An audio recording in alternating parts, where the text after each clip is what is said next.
দুদিনের আসাম সফরে কর্মসূচি নিয়ে শনিবার বিকেলে গুয়াহাটিতে পৌঁছালেন প্রধানমন্ত্রী নরেন্দ্র মোদী। একাধিক কর্মসূচিতে অংশ নিতে অসম সফরে এসেছেন প্রধানমন্ত্রী। শনিবার কলকাতার মালদা টাউন রেলওয়ে স্টেশন থেকে আনুষ্ঠানিকভাবে কলকাতা কামাখ্যা বন্দে ভারত স্লিপার এক্সপ্রেস ট্রেনের উদ্বোধন করেন তিনি।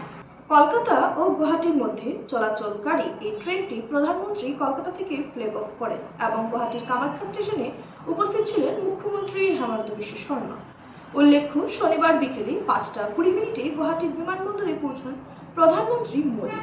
বিমানবন্দরে বিশাল র্যালির মাধ্যমে তাকে স্বাগত জানানো হয়। এরপর প্রধানমন্ত্রী সরুসজাই স্টেডিয়ামে যান। সন্ধ্যা 6টায় সরুসজাই ক্রীড়া প্রকল্পে 10,000 শিল্পীর অংশগ্রহণে পরিবেশিত বাগরুম্বা নৃত্য উপভোগ করেন তিনি।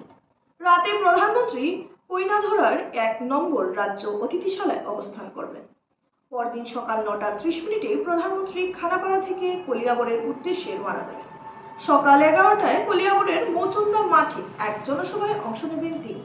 ওই জনসভাতেই কলিয়াবর থেকে বোকাখাত পর্যন্ত 34.5 কিলোমিটার দীর্ঘ কাজিরাঙ্গা জাতীয় উদ্যানে বিকল্প পথ হিসেবে একটি ফ্লাইওভার ও এলিভেটেড করিডোরের ভিত্তিপ্রস্তর স্থাপন করবেন প্রধানমন্ত্রী।